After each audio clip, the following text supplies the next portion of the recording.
el contexto. Dice así la palabra de nuestro Dios: y escribe al ángel de la iglesia en Tiatira, el Hijo de Dios, el que tiene ojos como llama de fuego y pies semejantes al bronce bruñido, dice esto: yo conozco tus obras, y amor, y fe, y servicio, y tu paciencia, y que tus obras postreras son más que las primeras. Pero tengo unas pocas cosas contra ti, que toleras que esa mujer Jezabel, que se dice profetiza, enseñe y seduzca a mis siervos a fornicar y a comer cosas sacrificadas a los ídolos. Y le he dado tiempo para que se arrepienta, pero no quiere arrepentirse de su fornicación. He aquí, yo la arrojo en cama y en gran tribulación a los que con ella adulteran, si no se arrepienten de las obras de ella. Y a sus hijos heriré de muerte, y todas las iglesias sabrán que yo soy el que escudriña la mente y el corazón. Y os daré a cada uno según vuestras obras. Pero a vosotros y a los demás que están en Tiatira, a cuantos no tienen esa doctrina y no han conocido lo que ellos llaman las profundidades de Satanás, yo os digo, no os impondré otra carga, pero lo que tenéis, retenedlo hasta que yo venga. Al que venciere y guardare mis obras hasta el fin, yo le daré autoridad sobre las naciones y las regirá con vara de hierro, y serán quebradas como vaso de alfarero, como yo también la he recibido de mi Padre. Y le daré la estrella de la mañana. El que tiene oído, oiga lo que el Espíritu dice a las iglesias. Vamos a orar. Padre que estás en los cielos, gracias te damos en esta mañana, Padre, por tus misericordias. Ponemos este tiempo en tus manos, Señor. Pedimos de tu dirección y de tu gracia para que podamos recibir el consejo. Abre nuestros ojos espirituales, nuestro entendimiento esté presto para recibir el consejo. Padre, mi vida en tus manos la pongo, en Cristo Jesús. Amén y amén. Puede ocupar su lugar. Bien, vamos a tratar de refrescar un poquito lo que Dios nos vino hablando el mes de febrero y el mes de enero. Dios nos movió a estudiar el libro de Apocalipsis, y la última parte del mes de febrero Dios nos habló acerca de las diferentes iglesias, el estado espiritual de las iglesias. Comenzamos con la iglesia de Éfeso, donde Dios le habló y le exhortó porque había abandonado el primer amor. Posteriormente le habló a la iglesia de Esmirna, esta iglesia que también vivió momentos difíciles de tribulación. Dios la llama a permanecer firme en el Señor. Luego Dios le habló a la iglesia de Pérgamo, esta iglesia la cual estaba descuidando algunas cosas, entre ellos que estaban reteniendo la doctrina de Balaam y la de los Nicolaitas. Y posteriormente pues llegamos a la iglesia de Tiatira, una iglesia a la cual Dios le escribe un mensaje bastante extenso. En resumen, el mensaje a las 7 iglesias resume el estado espiritual de cualquier iglesia a lo largo de la historia. Cuando Dios manda esta palabra a las iglesias es para que revisemos nuestra condición y nuestro estado espiritual. Y la última predicación que abordamos fue las evidencias de la iglesia, las evidencias de una iglesia saludable, porque cuando leemos el pasaje completo encontramos dos grupos que existieron en la iglesia en Tiatira, unos que estaban saludables y otros que estaban enfermos. Y déjeme decirle que eso ocurre en todas las iglesias. Siempre hay dos grupos, unos que están saludablemente, espiritualmente sanos, y otros que están enfermos. No hay iglesia que no esté en ese proceso. Entonces Dios va a hablarnos en esta mañana porque alaba a Cristo, el mensaje alaba y resalta esas características de esta iglesia saludable. Dice el versículo 19, yo conozco tus obras, y comienza a mencionarle esa parte importante y positiva del grupo saludable espiritualmente en Tiatira. Yo conozco tus obras, dice el versículo 19, amor, fe, servicio, paciencia, y la última parte que es crecimiento espiritual. Esas son evidencias de una iglesia saludable. La fe, el amor, el servicio, la paciencia y el crecimiento espiritual es algo que toda iglesia de Cristo debe imitar. También la nuestra. Somos llamados a que demos evidencias en nuestras vidas acerca de que estamos saludables. El tema de esta mañana, a los que anotan, es síntomas de una iglesia enferma. Síntomas de una iglesia enferma. Ya vimos el primer grupo y vimos las evidencias de una iglesia saludable. Vamos a ver esta mañana síntomas de una iglesia enferma. Para comenzar, la palabra síntoma o síntoma dice lo siguiente, la definición acerca del síntoma. Dice que hace referencia o percepción de un cuadro patológico para una enfermedad. Es decir, un síntoma indica la presencia de una enfermedad. Eso quedó mejor, ¿verdad? Entonces los que anotan, síntoma indica la presencia de una enfermedad. Algunos ejemplos, por ejemplo, en la medicina dice que hace referencia o representa cuando una persona muestra algunas situaciones por una enfermedad que está teniendo. Unos ejemplos de síntomas: mareo, náuseas, agotamiento, pérdida de peso, tos. Esos son síntomas que manifiesta en la medicina a un cuerpo cuando algo grave le está pasando. Y vamos a ver entonces que dentro del síntoma se hacen referencias ciertas cosas. Para poder detectar un síntoma, primero tenemos que revisar o informarnos qué es lo que está pasando. Para atender el síntoma de una enfermedad tenemos que informarnos qué es. Número 2, ¿cuáles son las causas? ¿Qué es lo que está produciendo o provocando las causas de estos síntomas en la persona?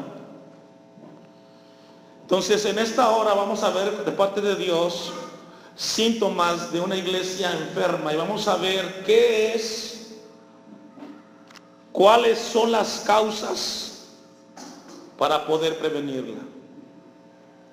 Usted sabe que cuando una persona tiene síntomas de algo y no se atiende, eso se llama negligencia, y si no se atienden los síntomas puede llevar a un cuadro fatal. Cuando algo nos sucede en nosotros en lo personal, en lo físico, tenemos que ir a un doctor para que el doctor examine nuestra vida, nuestro cuerpo y pueda tomar un diagnóstico y así podernos medicar algo para que podamos estar bien. Si vemos, acompáñenme a 2 Corintios 3:5 y deje un apartado ahí, vamos a ver esta porción de la palabra. En la medida que los síntomas crecen, la enfermedad se hace más grave y peligrosa y muchas veces mortal, dependiendo de los casos, hermanos. ¿Cómo saber si mi vida como cristiano o creyente está evidenciando un síntoma espiritualmente? Debe de ser importante en la vida del cristiano revisar de manera minuciosa y periódica nuestro nivel espiritual. El apóstol Pablo le habla a los Corintios en la segunda epístola, capítulo 13, versículo 5, y les dice: examinaos a vosotros mismos si estáis en qué, en la fe. Estoy en 2 Corintios 13:5, perdón. Y aquí Pablo, ahí la palabra fe en el texto griego es evangelio. 2 Corintios 13:5. Examinaos a vosotros mismos si estáis en qué. Y esto habla de hacerse una revisión, de examinarse de manera periódica si estamos en el evangelio. Concluye el texto: probaos a vosotros mismos, o no os conocéis a vosotros mismos que Jesucristo está en vosotros, a menos que estéis, ¿qué dice? Si en lo natural somos cuidadosos nosotros con atendernos médicamente, también tenemos que ser sabios y entendidos para atender nuestra vida espiritual en el Señor. Cuando escribe el mensaje Cristo a las iglesias que encontramos en Apocalipsis, si usted ha sido estudioso del pasaje a las iglesias, el mensaje, encontramos ciertos síntomas que Jesucristo detectó. Él, siendo el médico de médicos, Él detectó síntomas en cada una de las iglesias. Por ejemplo, yo revisé y encontré que a la iglesia de Éfeso el síntoma que tuvo es de que perdió su primer amor. La iglesia de Esmirna tuvo muchos sufrimientos y esto le llevaba a alejarse del Señor. El síntoma con la iglesia de Pérgamo es que permitió la doctrina de Balaam y de los Nicolaitas. El síntoma con Tiatira es que toleró la doctrina de Jezabel. El síntoma con Sardis es que tuvo una apariencia de que estaba viva, pero realmente estaba muerta. El síntoma con la iglesia de Laodicea es que era una iglesia más mundana que el mismo mundo. A cada iglesia Jesucristo, conociendo todo, le encontró síntomas. Vamos entonces a regresar a nuestro texto, hermanos. Los síntomas fueron creciendo en la iglesia de Tiatira, hermanos. Cuando no se atiende en lo espiritual un síntoma que está dándonos, nos está mostrando que hay algo que está afectando la vida espiritual de la iglesia, si no la atendemos, los síntomas espirituales, que ahora son pequeños, con la seriedad que esto amerita, con el paso del tiempo, esto va a ser más grave.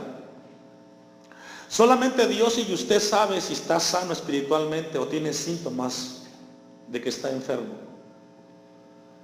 Pero Dios quiere llamarnos para que tengamos cuidado. Dice Apocalipsis 2:18, y escribe al ángel de la iglesia en Tiatira. Aquí el ángel es el pastor, el que estaba al frente. El Hijo de Dios, el que tiene ojos como llama de fuego y pies semejantes al bronce bruñido, dice esto. Es decir, Jesucristo es el que establece el mensaje, por lo tanto es el que también ve los síntomas de la iglesia en Tiatira. Y le dice: yo conozco tus obras. Esto nos habla de la omnisciencia y omnipresencia de Dios. Amor, fe, servicio, paciencia y crecimiento. Estas son las evidencias que ya vimos. Versículo 20. Pero tengo unas pocas cosas contra ti. Y aquí comienza a abordar el segundo grupo, el grupo que está enfermo.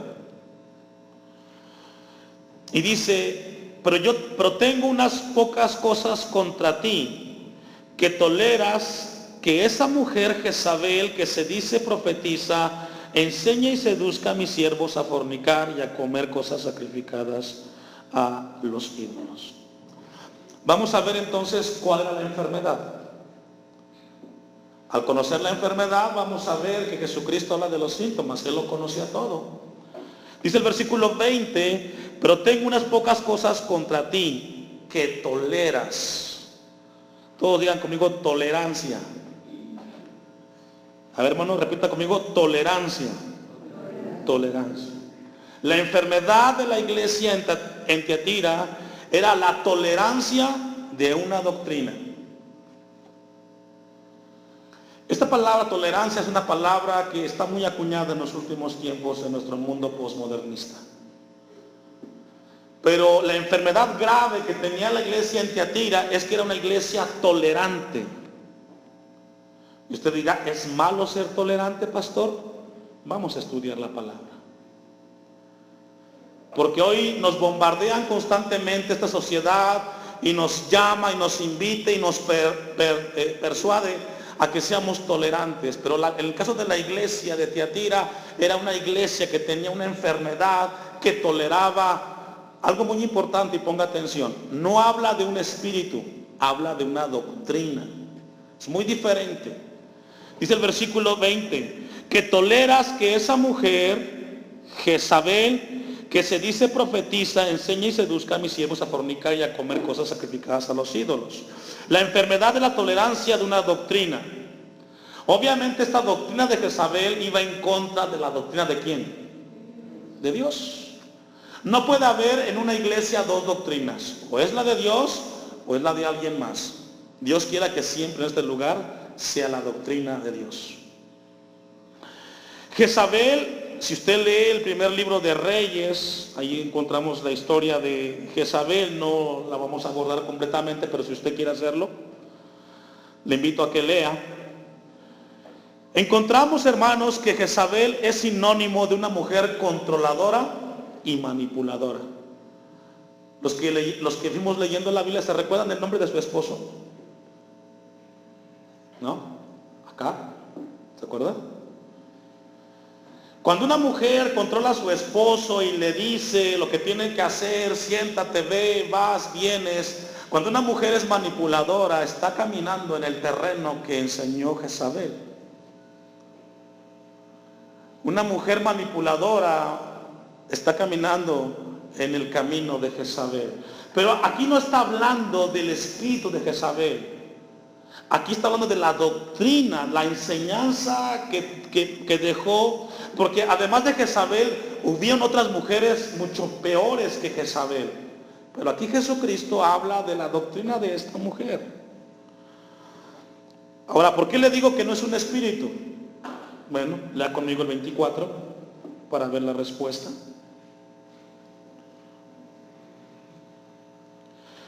Pero a vosotros y a los demás que están en Tiatira, subraya lo que sigue a continuación, a cuantos no tienen esa doctrina. ¿Cuál doctrina? La doctrina de Jezabel. No está hablando del espíritu de Jezabel, habla de una doctrina que se introdujo en la iglesia de Tiatira y comenzó a hacer estragos. Y no han conocido lo que ellos llaman las profundidades de Satanás. Yo os digo, no os impondré otra carga. Entonces la Biblia habla, Jesucristo resalta particularmente porque solamente Dios lo sabe. Pero la iglesia en Tiatira tenía un problema que toleraba la doctrina de Jezabel dentro de la iglesia. ¿Por qué Jesús toma como referencia a Jezabel sobre otras mujeres que fueron igual o peor que ellas? No lo sé, hermano.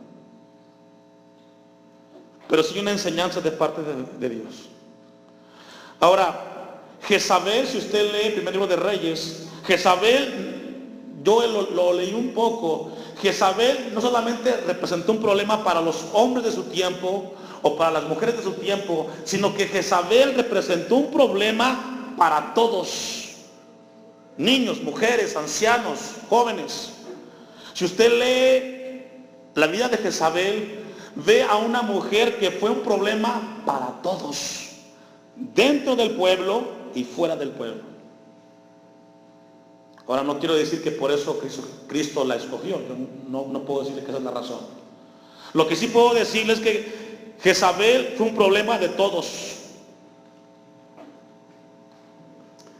Entonces, si la enfermedad de la iglesia en Tiatira era la tolerancia de la doctrina de Jezabel, la palabra tolerancia o toleras, que está en el versículo 20 de Apocalipsis 2, del griego, significa afinidad incierta. Significa dejar ser. Significa permitir o dejar tranquilo. La palabra es eao, así como suena. E-A-O. La palabra tolerancia, un poco más explícita en el griego, significa permitir que algo suceda sin hacer algo al respecto. También significa la palabra tolerancia dejar tranquilo a alguien o aceptar. Una definición más de tolerancia en el griego significa permitir algo que no es correcto, sino que sin que necesariamente estemos de acuerdo. ¿La entendió? Se la voy a leer un poquito más despacio. Esto es muy importante, hermanos. Una definición en el griego, en lo particular, queda claro para mí, es permitir algo que no es correcto sin que necesariamente estemos de acuerdo.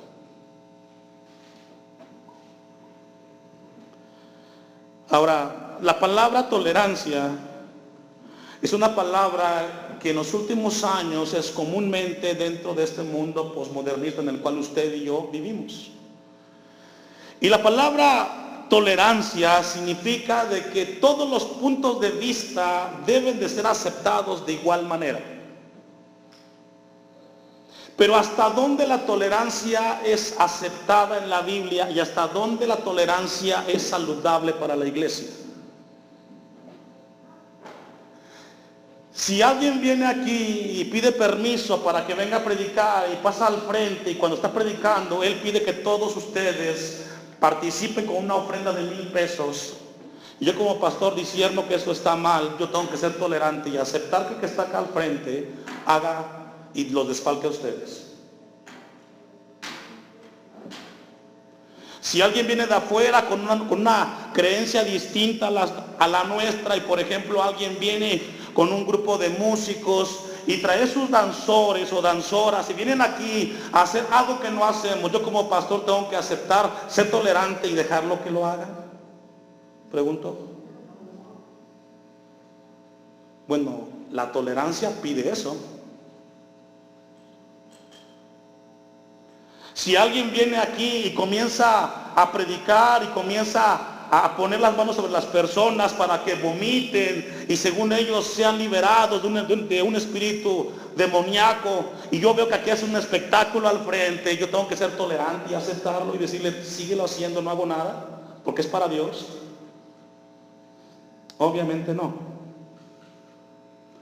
Pues déjeme decirle que tristemente el pecado más grande que está cometiendo la iglesia contemporánea es el pecado de tolerancia dentro de la iglesia. Porque todos vienen, hacen cualquier cosa dentro de un templo en el nombre de Dios, y aunque sea un espectáculo lo que están haciendo, y aunque estén robando, todos piden tolerancia. Entonces, el pecado más grande que tuvo la iglesia en Tiatira es que fue tolerante. Permitió que se hicieran cosas dentro de la iglesia que no estaban en la Biblia, porque obviamente Jesucristo lo resalta. Y es que en la iglesia o está la doctrina de Dios o está la doctrina de alguien más. Mucho cuidado, iglesia, cuando te pide el mundo a que seas tolerante. Vamos a llevar un ejemplo a la vida práctica.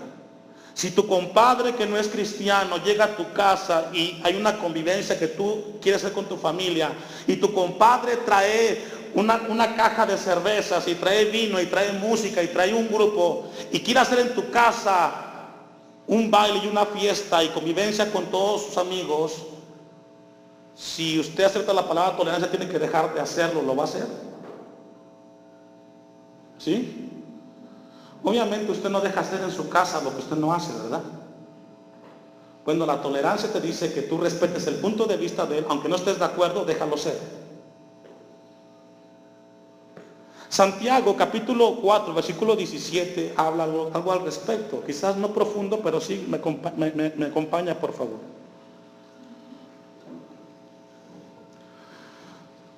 Santiago 4, 7. El pecado más grande, hermanos, y más común en las iglesias hoy es que toleran todo. Y sabe que como pastor y como ministerio en lo particular hemos tenido, no sabe usted, cualquier cantidad de problemas con los pastores, los cuales nos llaman a nosotros a ser tolerantes. Dice Santiago 4:17, ¿lo tiene? Y al que sabe hacer lo bueno y no lo hace, ¿qué dice, hermanos? ¿Está conmigo? Santiago 4:17. Es decir, si tú sabes que este lugar es santo, que este lugar es sagrado para Dios, y tú sabes que esto tiene que ser de reverencia, y tú dejas que alguien venga y invada por su punto de vista y percepción algo distinto, tú estás infringiendo en un pecado. Porque el problema de la tolerancia, iglesia del Señor en este lugar, ponga atención, el problema de la tolerancia es de que muchas veces, o la gran mayoría de las veces, viene en contra de lo que Dios enseña en su palabra. Ahora también, si vamos a darle un poco más de profundidad a la palabra tolerancia, la tolerancia se vuelve intolerante. Porque el mundo te pide que seas tolerante con ellos, pero cuando ellos vienen hacia ti, ellos vienen y te imponen su manera de pensar.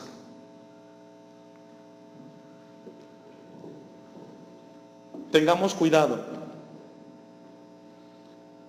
porque cuando usted cae en el sistema de la tolerancia, te vas a perder.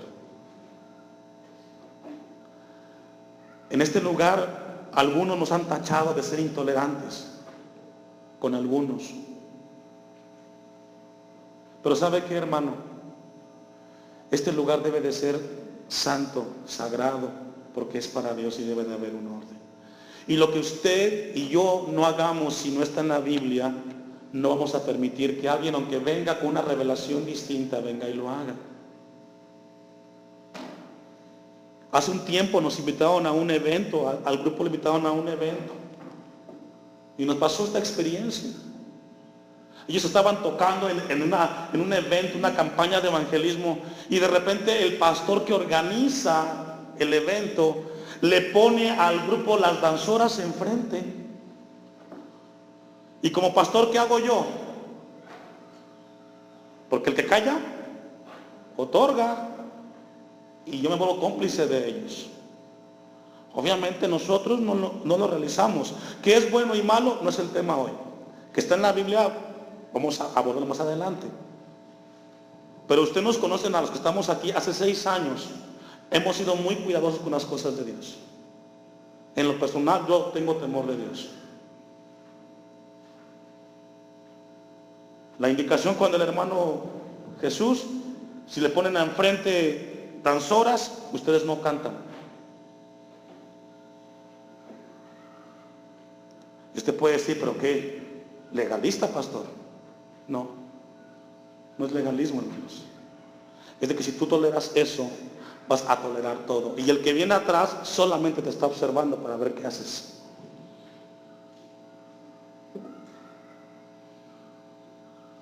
Esto es muy importante, hermanos.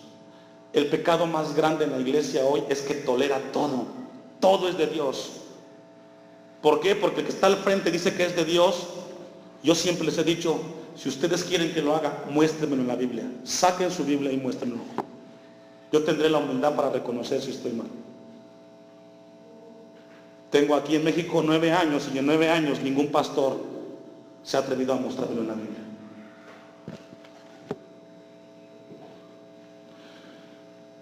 Ahora, esto nos lleva a algo muy importante.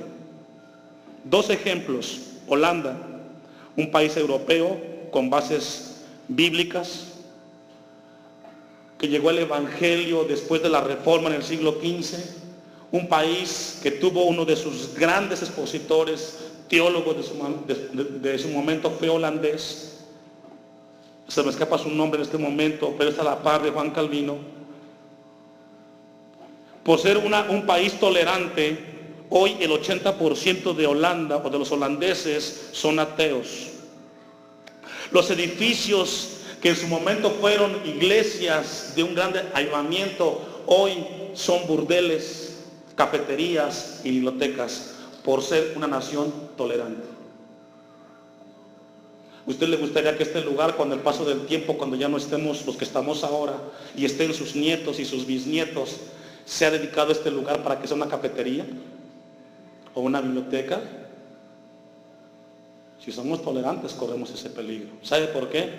Si usted revisa la historia, después de 100 años del mensaje a Tiatira, usted va a buscar a Tiatira en la historia y no la va a encontrar. Desapareció, porque nunca se arrepintió del pecado de la tolerancia. Vea la historia. 100 años después del mensaje de Jesucristo a Tiatira, la iglesia en Tiatira desapareció completamente. No está. Usted va hoy a Turquía y no la encuentra.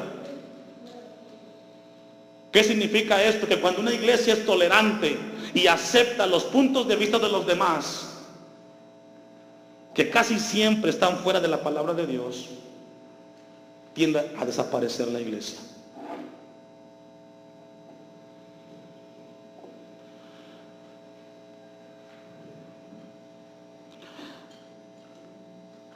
Vamos a ver los síntomas.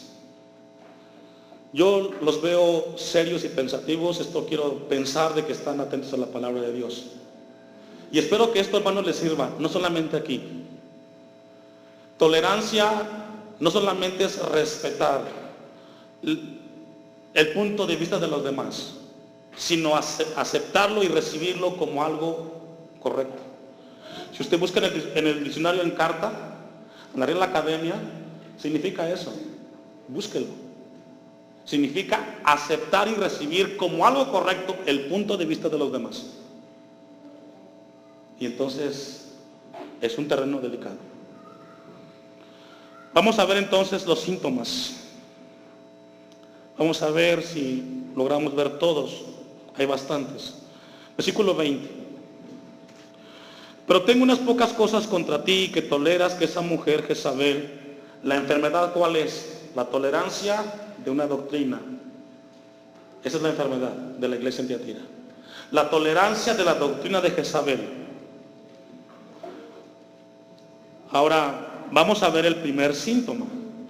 Luego dice que se dice profetiza, es decir, se dice ser que habla en el nombre de Dios. La palabra profetiza ahí en el griego habla de una persona que habla en el nombre de Dios. Ahora, usted encienda el televisor, mi hermano, y vea cuánta gente habla en el nombre de Dios. Ahora, ¿todos son de Dios? Obvio no. Bueno, en Tiatira, no. Luego dice, enseña y seduzca a mis siervos a fornicar y a comer cosas sacrificadas a los ídolos. El primer síntoma de la enfermedad de la tolerancia es la palabra enseñar. Enseña. Es el primer síntoma. La palabra en el griego es didasco, que significa transmitir un conocimiento aprendido a otros.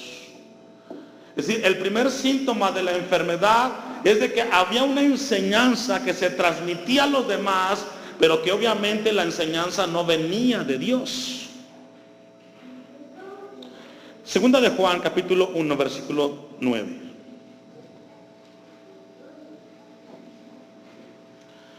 Segunda de Juan 1:9.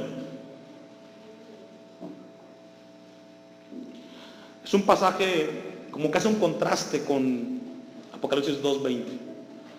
Segunda carta de Juan 1:9. Cualquiera, hombre o mujer, ahí no importa sexo o edad, que se extravía y no persevera, fíjese, aquí habla, en la doctrina de Cristo, no tiene a Dios. El que persevera en la doctrina de Cristo, ese es el que tiene, ese sí tiene al Padre y al Hijo. Aquí Juan habla de una doctrina, la doctrina de Cristo, la doctrina de Dios. Esa doctrina, la palabra doctrina significa en el griego enseñanza. Cuando hablamos de doctrina, hablamos de una enseñanza. ¿Y qué hablamos? Hablamos del método y del contenido. Entonces Juan dice, cualquiera que se extravía y no persevera en la doctrina o en la enseñanza de Cristo, ¿es por qué, hermanos? Léalo conmigo.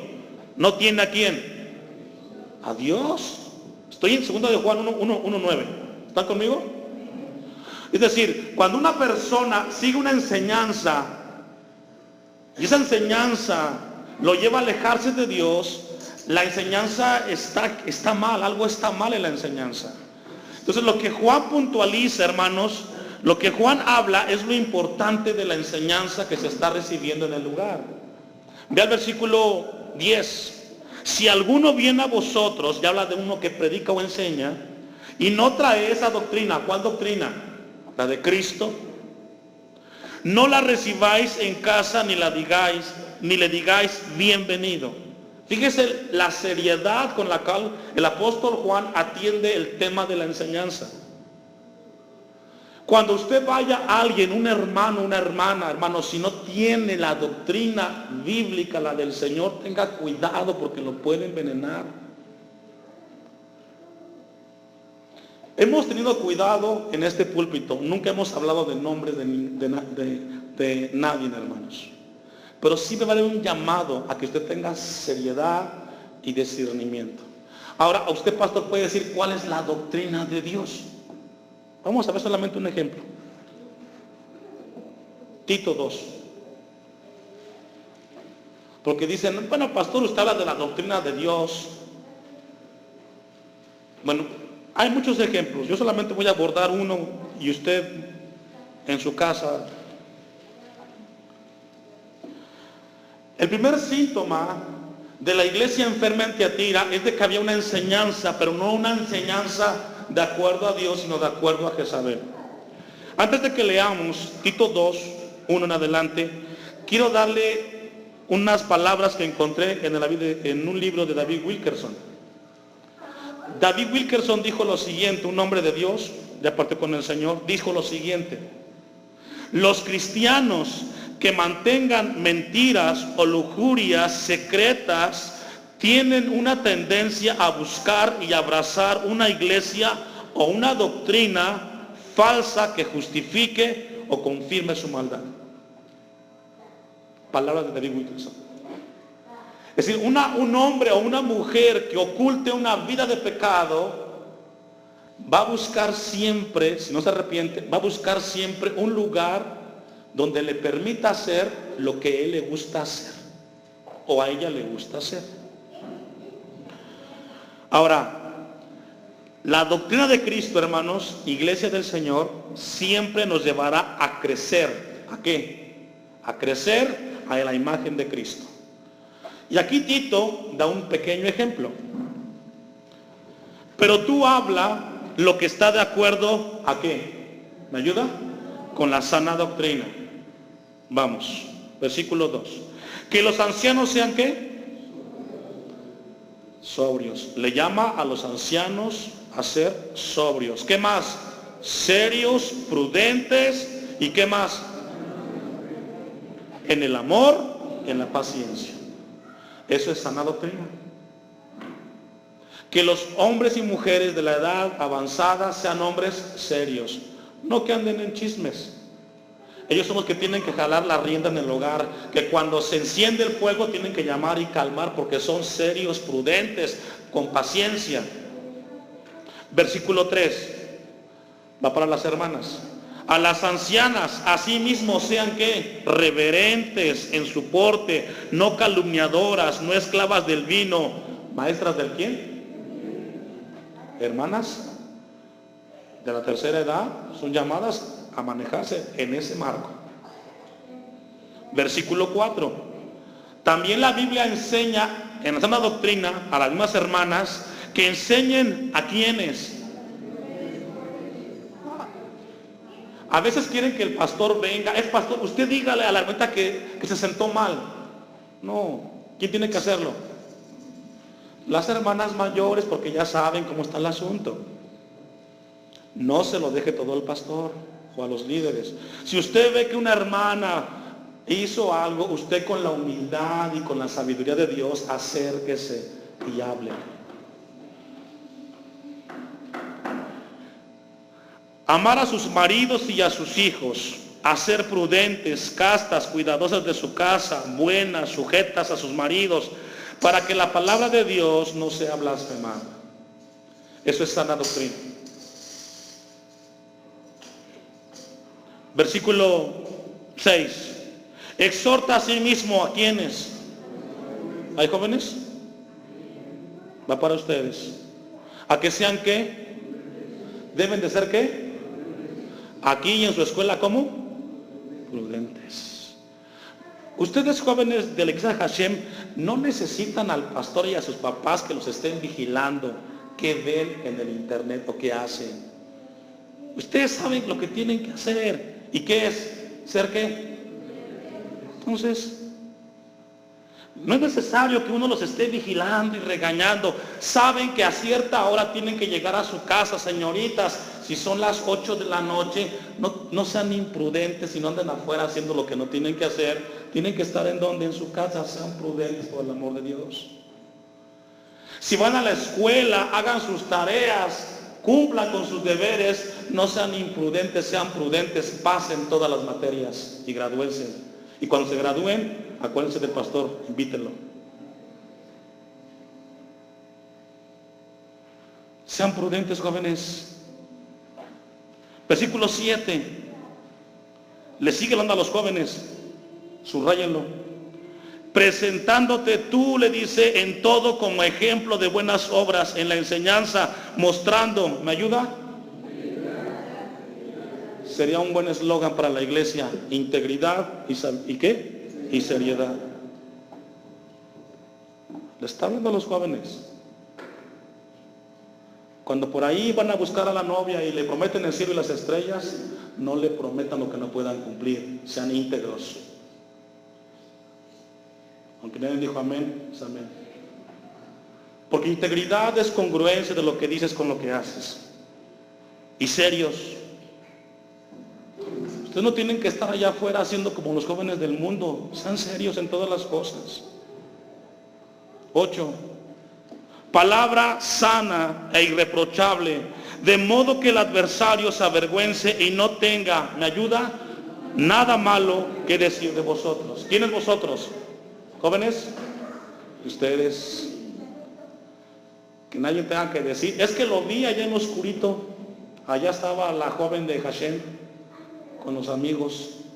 Y la vi y los vi allá con el grupito, estaban todos ahí fumando. No sé si él estaba, pero ahí estaba. No. Ustedes saben que tienen que ser ¿qué? Prudentes. Eso es sana doctrina. Nada de brincar, saltar, un espectáculo, no. Una vida que dé testimonio de que Jesucristo es tu Señor. Que cada vez que tú pases de los 18 a los 19, a los 20, a los 23, seas una mujer que glorifica a Dios, un hombre que glorifica a Dios con una vida de testimonio. Vea la primera parte del versículo 8. Palabra sana e irreprochable. ¿Cuál? Todo lo que está atrás. Versículo 9. Exhorta a los siervos. Usted dice, pastor, estamos en el siglo XXI, no hay siervos. Bueno, no hay siervos, pero hay empleados, que la palabra equivale. Exhorta a los empleados, a los que tienen un empleo, a que se sujeten a quienes. Y a veces es triste que el cristiano, no, que a mí nadie me manda, yo soy quien soy, no me parezco a nadie. Espérate, hay un orden. A veces nos critican más porque siendo cristianos nos comportamos como que no fuéramos. Que agraden en todo, que no sean respondones. 10. No defraudando, sino mostrándose fieles en cuanto, para que en todo adornen la doctrina de Dios nuestro Salvador. ¿Sí logra ver lo tranquilo y lo profundo que es la sana doctrina? 11. Porque la gracia de Dios se ha manifestado para salvación a todos los hombres, enseñándonos, y esto es para todos aquí reunidos, enseñándonos que renunciando a la impiedad y a los deseos mundanos, vivamos en este siglo XXI posmoderno, ¿cómo? Así como tenemos que vivir, sobria, justa y piadosamente. Eso es sana doctrina. Obviamente esto no lo estaba viviendo Tiatira, porque toleró, permitió y aceptó algo que no estaba en la Biblia.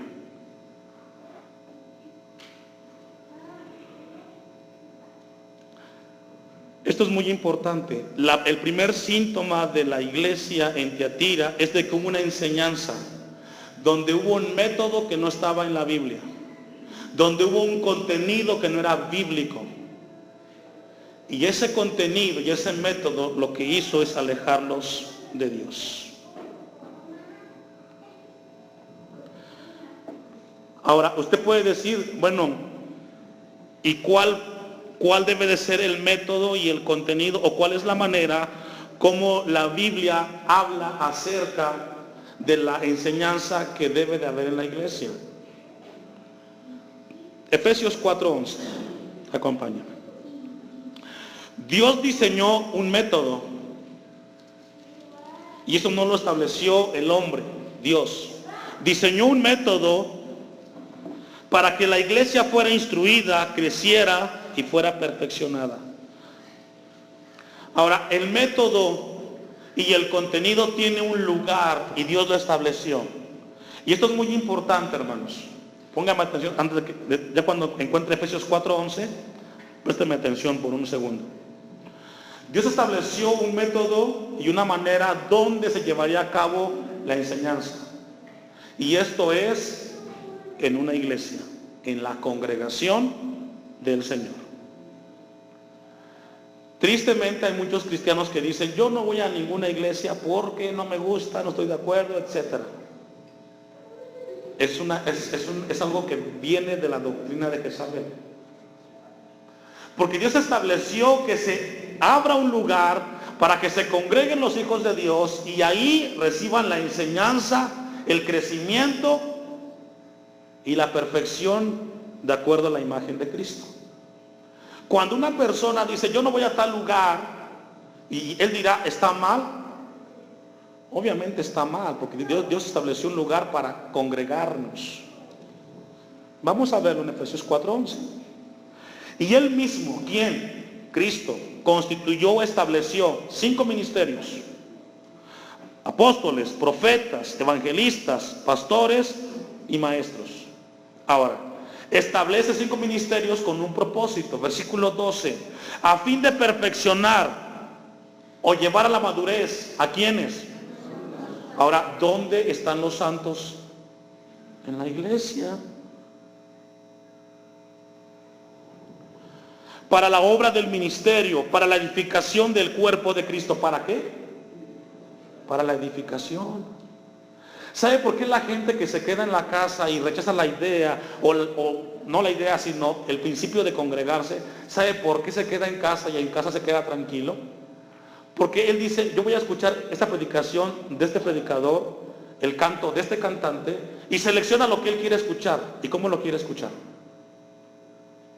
Y lo que hace es acomodar el evangelio a su manera. ¿Cuántos saben que cuando usted viene a este lugar a escuchar de Dios, mucho de lo que se predica quizás no le gusta, pero ¿sabe qué? Le ayuda a su vida espiritual, ¿cierto o no?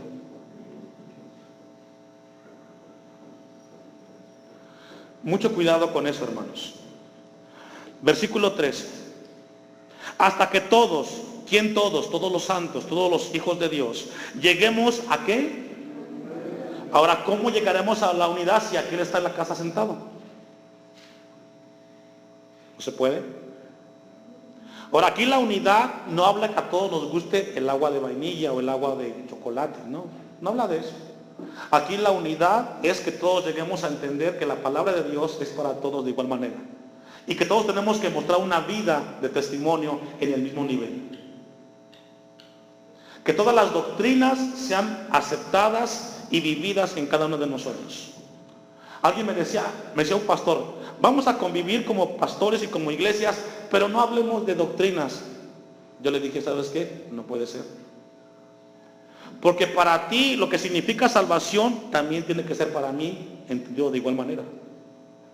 Las matemáticas en China y en Japón y aquí en México son las mismas, ¿cierto o no? No importa qué idioma hables. Matemáticas son matemáticas.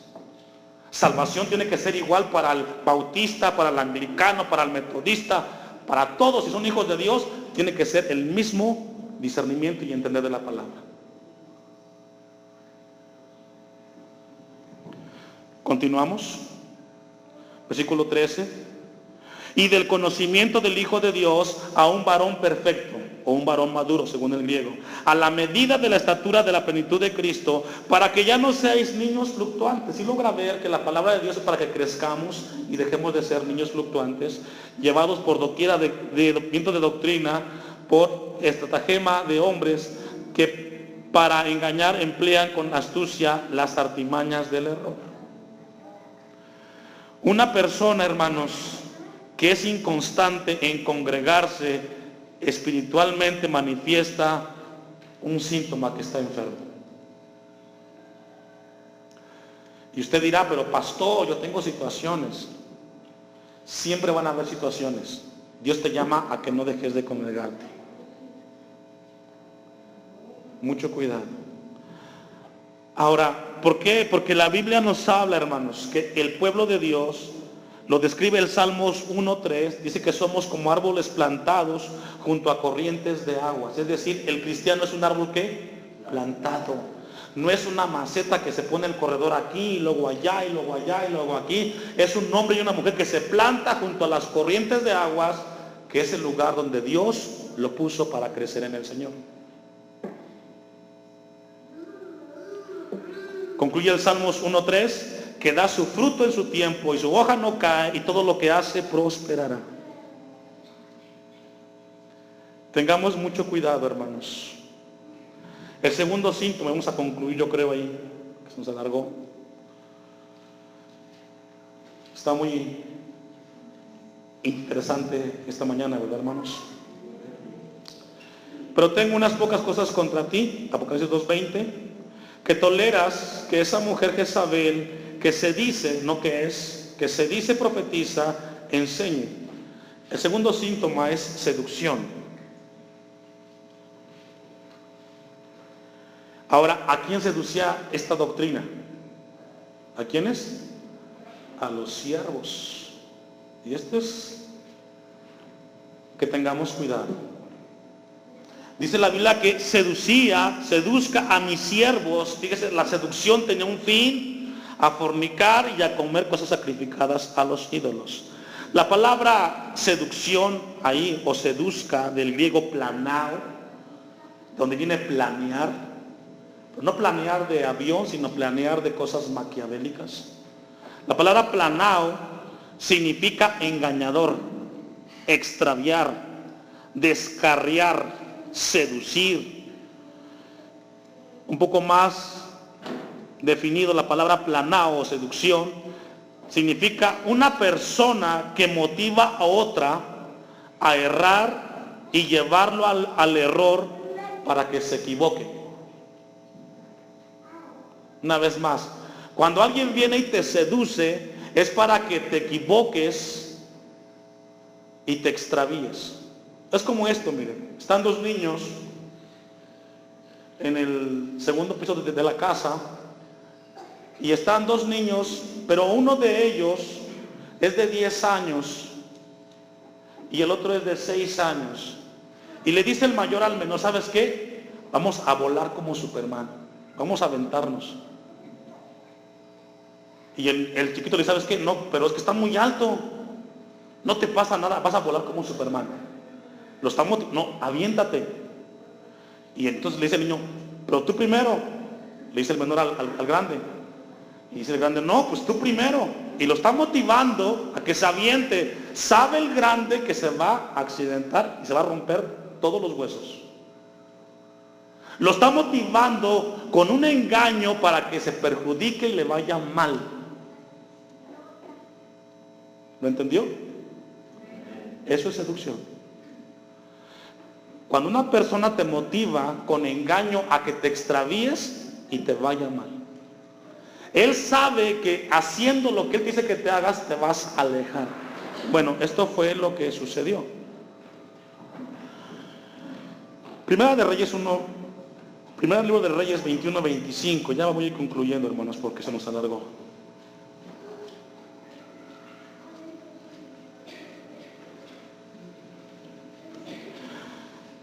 El primer síntoma es de que el cristiano se aleja de la enseñanza bíblica y atiende la enseñanza errónea. Encontramos en primer libro de Reyes 21-25 el caso de Jezabel. Ya luego usted lee todo el capítulo 21 y el 22 para que lo entienda en casa. ¿Ya tiene? Primera de Reyes 21, 25. A la verdad ninguno fue como Acab, que se vendió para hacer que ante los ojos de Jehová, porque Jezabel, su mujer, era como el niño de 10 años que le decía al otro, aviéntate, y se aventó. ¿Lo qué? Jezabel es una mujer manipuladora. Y yo espero aquí que no haya hermanas así, que manipulen en casa a sus esposos y sus hijos. Eso, cuando usted lo hace, hermana, está cayendo en la doctrina de Jezabel. Una mujer no tiene que ser manipuladora. Amén, hermanos. Allá usted y Dios, Entonces Jezabel era una mujer manipuladora. ¿Y sí sabe que es una mujer manipuladora? ¿Sí sabe? 26.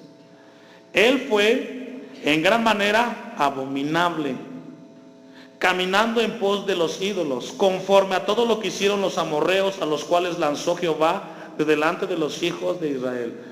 Describe el versículo 26 la condición de Acab.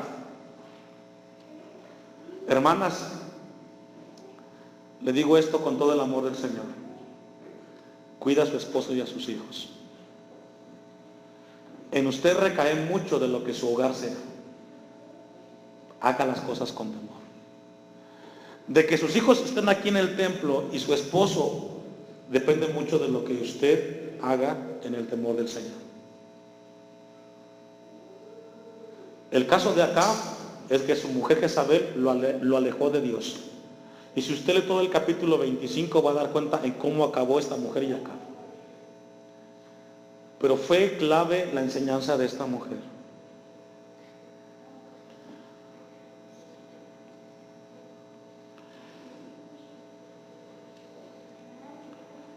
Vamos a concluir, hermanos, y vamos a dejarlo para la siguiente semana. Pero quiero pedirle que busque en su Biblia una cita. Jeremías 6, 16.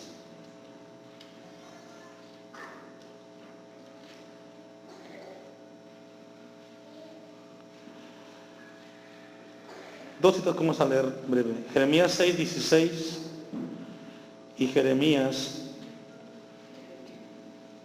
2, 13.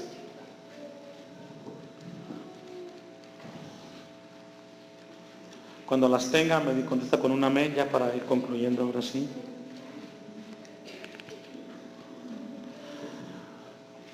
Todos conocemos los aviones, ¿verdad? Un avión cuando sube y despega y va en el aire, tiene que enfrentar dos fuerzas. La fuerza de gravedad, que le dice que va a caer a tierra. Y otra fuerza, que es la fuerza del motor, que impulsa al avión para que no caiga a tierra. Si la fuerza del motor deja de funcionar, ¿qué pasa? Se cae. ¿Y qué le pasa al avión? ¿Y todos los que van en él? La fuerza de gravedad, para ilustrarlo, es el pecado. La fuerza del motor es la palabra de Dios. Si en tu vida no hay palabra de Dios, el pecado te va a llevar siempre a caer y a destruirte. Si en tu vida no hay palabra de Dios, es probable que el avión que tienes, que es tu familia y tu casa, venga en pecado. Jeremías 2:13 dice lo siguiente: porque dos males ha hecho mi pueblo. Uno, me dejaron a mí, a Dios, fuente de agua viva, ¿y qué hicieron? Y cavaron para sí cisternas rotas que no retienen el agua. Que no sea el caso de nosotros. Cuando tú toleras algo que no es de Dios y caes en el terreno de la tolerancia, dices, lo de Dios no funciona. Yo voy a hacer mi cisterna y poner mi agua a como yo quiero. Dios te dice, no lo hagas. Y la otra cita es el consejo de Dios esta mañana para nosotros. Jeremías 6:16. Así dijo Jehová: paraos en los caminos y mirad y preguntar por las sendas antiguas, cuál sea el buen camino y qué más. Y hallaréis descanso para vuestra ¿qué? Mas les dijo el pueblo: no andaremos. ¿Cómo podemos ser una iglesia que tengamos cuidado con la tolerancia? Solamente si caminamos con las sendas antiguas. ¿Cuáles son? La palabra de Dios.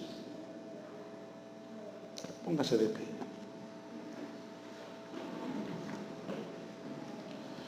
Que Dios nos ayude, hermanos. Incline su rostro. Dios, gracias por tu palabra esta mañana.